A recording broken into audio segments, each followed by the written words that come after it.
ನಿಮ್ಮ ವಾಹಿನಿ. ನಾಗಮಂಗಲ ಪಟ್ಟಣದ ತಾಲೂಕು ಪಂಚಾಯಿತಿ ಮತಗಟ್ಟೆ ಕೇಂದ್ರಕ್ಕೆ ಮಾಜಿ ಸಂಸದ ಎಲ್ಆರ್ ಶಿವರಾಮೇಗೌಡ ಆಗಮಿಸಿ ಮತ ಚಲಾವಣೆ ಮಾಡಿದರು. ಇದೇ ಸಂದರ್ಭದಲ್ಲಿ ಮಾತನಾಡಿದ ಅವರು, ಬಿಜೆಪಿ ಮತ್ತು ಜೆಡಿಎಸ್ ಮೈತ್ರಿ ಅಭ್ಯರ್ಥಿ ಎಚ್ಡಿ ಕುಮಾರಸ್ವಾಮಿ ಗೆಲ್ಲಲಿ ಎಂದು ಹಾರೈಸಿವೆ. ರಾಜ್ಯದಲ್ಲಿ ಸರಿಯಾದ ರೀತಿ ಎನ್ಡಿಎ ಮೈತ್ರಿ ನಡೆದಿಲ್ಲ ಹಾಗೂ ನಾಗಮಂಗಲದಲ್ಲಿ ಸಕ್ರಿಯವಾಗಿ ಚುನಾವಣೆಯಲ್ಲಿ ಭಾಗವಹಿಸಲು ಬಿಜೆಪಿ ಕಾರ್ಯಕರ್ತರನ್ನ ಕರೆದಿಲ್ಲ ಎಂದು ಆರೋಪಿಸಿದರು. ಗೊತ್ತಾಗಲೇಬೇಕಲ್ಲ. ಇವತ್ತು ಮತಗಟ್ಟೆ ಸಮೀಕ್ಷೆನೇ ಬಹುಶಃ ಸಾಯಂಕಾಲದೊಳಗೆ ಬಡದು ದಿವಸ ಆಗ್ತದೆ. ಆಮೇಲೆ ಬಹುಶಃ ನಾನು ಮತಗಟ್ಟೆ ಸಮೀಕ್ಷೆನ ಒಪ್ತಿರಲಿಲ್ಲ. ಕಳೆದ 2 ಚುನಾವಣೆಯಿಂದ ನೋಡ್ತಾ ಇದ್ದೀನಿ ಮತಗಟ್ಟೆ ಸಮೀಕ್ಷೆ ನಿಜವಾಗ್ತಾ ಇದೆ. ಈ ಚುನಾವಣೆ ಮುಂದಿನ ತಿಂಗಳು 6ನೇ ತಾರೀಕುವರೆಗೆ ಕಾಯ್ದುತ್ತಾ ಇದೆ ರಿಸಲ್ಟ್. ಮುಂಚಿತವಾಗೇ ರಿಸಲ್ಟ್ ಗೊತ್ತಾಗುವಂಥ ಸೂಚನೆ. ಇಲ್ಲಿ ನಾವು ಎನ್ಡಿಎ ಅಭ್ಯರ್ಥಿ ಗೆಲ್ಲಿ ಅಂತೇಳಿ ಆಶಿಸ್ತೀವಿ. ಆದರೆ ಬಿಜೆಪಿ ಜವಾಬ್ದಾರ ಇಡೀ ರಾಜ್ಯದಲ್ಲೇ ಹೊಂದಾಣಿಕೆ ಇಲ್ಲ. ಹಾಸನದಲ್ಲಿ ಹೊಂದಾಣಿಕೆ ಆಗಿದೆಯಾ? ದೇವೇಗೌಡರು ಹೇಳ್ತಾರೆ ಮಂಡ್ಯದಲ್ಲಿ ಸುಮಾರು ಇಲ್ಲ ಅಂತ ಅನ್ಕೋತೀನಿ ಸರ್. ನಾನು ಈ ಚುನಾವಣೆಗಿಂತ ಮುಂಚೆ ವಿಜಯೇಂದ್ರವರು ನಾನು ವಿಜಯೇಂದ್ರವರು ಯಾವುದೋ ಒಂದು ಹೋಟೆಲ್ನಲ್ಲಿ ಭೇಟಿಯಾಗಿದ್ದೆ. ವಿಜಯೇಂದ್ರವ್ರಿಗೆ ನಾನು ಹೇಳಿದ್ದೆ, ಇವರು ದಳಕ್ಕೆ ಬಿಟ್ಬಿಟ್ರೆ ಇವರು ಅವ್ರದ್ದೇ ಆದಂಥ ಸ್ವೇಚ್ಛಾಚಾರ ಮಾಡ್ತಾರೆ. ನೀವು ಇಬ್ಬರನ್ನೂ ಸಹಿತ ಕೂರಿಸಿ ಎಲ್ಲರನ್ನೂ ನಿಮ್ಮ ಬಿಜೆಪಿಯವ್ರನ್ನೂ ಸಹಿತ, ಯಾಕಂದರೆ ಈ ರಾಜ್ಯದಲ್ಲಿ ಮುಂದೆ ಮುಖ್ಯಮಂತ್ರಿ ಆಗಬೇಕು ಅಂತ ಕನಸು ಕಾಣ್ತಾ ಇದ್ದೀನಿ ವಿಜಯೇಂದ್ರ ಅವರೇ.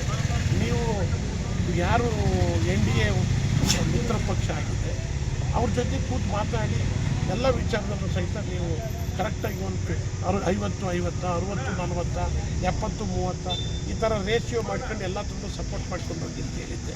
ಅವರು ಮಾಡ್ತೀವಿ ಅಂತ ಹೇಳಿದರು. ಅದಾದಮೇಲೆ ಮಾಡಲಿಲ್ಲ ಅಂತ ಕಾಣ್ತಿದ್ದಾರೆ. ನನಗೆ ವಿಜಯೇಂದ್ರ ಅವರು ಮಾಡ್ತಾರೆ ಅಂತ ಅಂದ್ಕೊಂಡಿದ್ದೆ. ಮಾಡಿದರೆ ಚೆನ್ನಾಗಿ ಆಗ್ತಿದ್ದೆ. ನಾವು ಹಾಸನದ್ದು ಇರ್ಬೋದು, ಇಲ್ಲಿದ್ದು ಇರ್ಬೋದು. ಉದಾಹರಣೆಗೆ ನಾಮಿನೇಷನ್ ಫೈಲ್ ಮಾಡಲಿಕ್ಕೆ 1000 ಜನ ಖರ್ಚಿದ್ರು. ಒಂದು 1000 ಜನ ಖರ್ಚಿದ್ರೆ ನೀವೊಂದು 600 ಜನ ಕರ್ಕೊಂಬನ್ನಿ, ನೀವೊಂದು 400 ಜನ.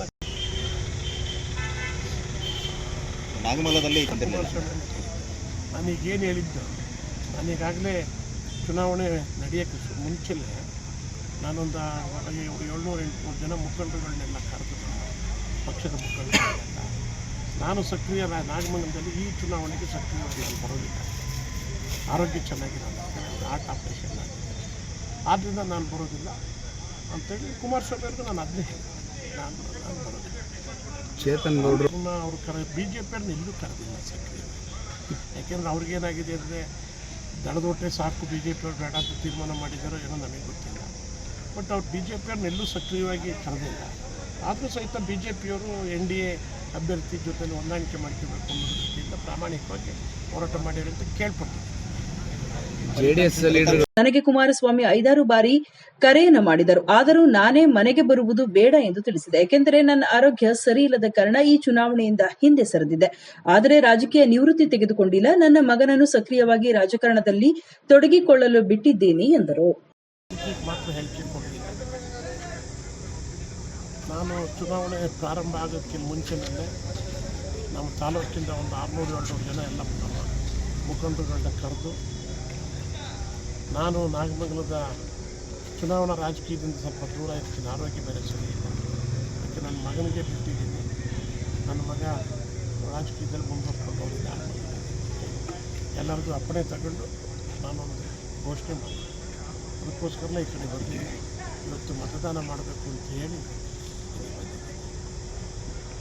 ಮೈತ್ರಿ ಮೂಲಕ 4-6 ಸಾರಿ ಮಾತಾಡಿದೆ. ನಾನೇ ಬರೋದು ಗಾಡಿ ಈ ಚುನಾವಣೆ ಅನ್ನೋದನ್ನು ಹೇಳಿಲ್ಲ. ಕೇಳಿ ಗೊಂದಲ ಆಗೋದು. ನಾನು ಈ ಚುನಾವಣೆ ಮುಂದಕ್ಕೆ ಚೇತನ್ನೇ ಇಲ್ಲಿರೋದು. ನಾನು ಸಕ್ರಿಯ ರಾಜಕಾರಣದಲ್ಲಿ ಹಿಂಬಾಗ್ಲಲ್ಲಿ ಇರ್ತೀನಿ ಹೊರತು ಮುಂದಕ್ಕೆ. ಸರ್, ಅವರು ಕ್ಲಿಯರ್ ಆಗಿ ಹೇಳಿದ್ರು, ಜೂನ್ ಅವರ ಆಚರಣೆ ಸಂದರ್ಭದಲ್ಲಿ ಅವರು ಅಧಿಕೃತವಾಗಿ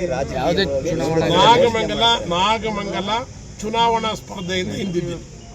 ಅದಕ್ಕೆ ಚೇತನ್ ಗೌಡನ್ನೇ ಮುಂದೆ ಉಳಿದಿದ್ದೆಲ್ಲ ನಮ್ದು. Thank you sir. ಗೆಲ್ಲಿ ಅಂತ ಅನ್ಕೋತಾ ಇದ್ದೀರಾ? ಆಂತರಿಕ ಸಮೀಕ್ಷೆಯನ್ನು ತಗೊಳ್ಳೋದ್ರಲ್ಲಿ, ಗುಪ್ತಚರ ಮಾಹಿತಿ ತಗೊಳ್ಳೋದ್ರೆ ತಾವು ತುಂಬ ಮುಂದಿನ ಇದರಲ್ಲಿ ನೀವೇನು ಹೇಳ್ತೀರಾ? ಇಲ್ಲ, ನಮಗೆ ಪದ ಇರೋ ಪ್ರಕಾರ ಫೋಟೋ ಫಿನಿಶ್ನಲ್ಲೂ ನಾವು ಗೆಲ್ತೀವಿ ಅಂತ ತೋರಿಸ್ತೀವಿ. ನಂತರ ಏನಾದರೂ ಘೋಷಿಸ್ತೀರ ಸರ್? ಇಲ್ಲ, ನನಗೆ ನಾರಾಯಣಗೌಡರು ಹೇಳಿದ್ರು 2 ಲಕ್ಷದಲ್ಲಿ ಗೆಲ್ತೀವಿ ಅಂತ ಹೇಳಿದ್ರು. ಕ್ಯಾರ್ಪೇಟೆ ನಾರಾಯಣಗೌಡರು 2 ಇಲ್ಲದೆ ಇದ್ದರೆ 1 ಗೆಲ್ಬೋದು ಅಂತೇಳಿ ನಾನು ಸರ್ ಮೈತ್ರಿ ಅಂದರೆ ಇದೇ ಮುಂದುವರೆದ್ರೆ ಎಲ್ಲ ಮಾತಾಡಿ ಮುಂದೆ ಹೆಂಗೆ ಮಾಡಬೇಕು ಅಂತ ಹೇಳಿ ಥ್ಯಾಂಕ್ ಯು ಸರ್. ರಾಜಕೀಯ ಬಿಟ್ಬಿಡೋದಿಲ್ಲ, ನಡೆ ಮಾಡಿ. ಚೇತನ್ ಗೌಡರು ಮೊನ್ನೆ ಒಂದು ಪ್ರೆಸ್ ಮೀಟ್ ಮಾಡಿದಾಗ ಹೇಳಿದ್ರು, ಶಿವರಾಮೇಗೌಡರು ಈಗ ಅವರ ಬರ್ತ್ಡೇ ದಿವಸ ಅಧಿಕೃತವಾಗಿ ರಾಜಕೀಯ ನಿವೃತ್ತಿನ ಘೋಷಣೆ ಮಾಡ್ತಾರೆ ಅಂತ. ನಿವೃತ್ತಿ ಘೋಷಣೆ ಮಾಡಿ ಎಲ್ಲ ನನ್ನೇ ನೀವೇ ಮಾಡಿಸಿದ್ರಿ. ಇಲ್ಲ, ಇಲ್ಲ, ಇಲ್ಲ, ಇಲ್ಲ. ನಾಯಕರಾಗಿರ್ತಕ್ಕಂಥ ದೇವೇಗೌಡ್ರೆ ಈಗಲೂ ಬಂದು ನರೇಂದ್ರ ಮೋದಿ ಅವರು ಅಂತವ್ರ ಮುಂದೆ ಜಡದ ಭಾಷಣ ಅವ್ರು ಯಾರು ಮಾಡೋಕ್ಕಾಯ್ತಿರ್ತೀವಿ ಅಷ್ಟು ಅಂದ್ರೆ ಅವರು 70 ವಯಸ್ಸಾಗಿದೆ, ಒಂದ್ ಕಡೆ 70 ವರ್ಷ ಆಗ್ತಾ ಇದೆ. ಈ ಚುನಾವಣೆಯಲ್ಲಿ ಆರೋಗ್ಯ ನನಗೆ ಹಾರ್ಟ್ ಆಪರೇಷನ್ ಆಯ್ತು, ಇದುವರೆ ತಪ್ಪಾಗಿ ಇಲ್ಲ, ಇಲ್ಲ, ಇಲ್ಲ, ಇಲ್ಲ. ಒಂದು ನಿಮಿಷ ಅವ್ರು ಹೇಳಿದ್ದು ಅಲ್ಲ, ಅವ್ರು ಸರಿಯಾಗಿ ಸ್ಪಷ್ಟವಾಗಿ ಹೇಳಿದ್ದೆ. ಸುದ್ದಿ 3 ವಾಹಿನಿಯ ಹೆಚ್ಚಿನ ಮಾಹಿತಿಗಾಗಿ ಸಬ್ಸ್ಕ್ರೈಬ್ ಆಗಿ ಹಾಗೂ ಬೆಲ್ ಬಟನ್ ಒತ್ತಿ.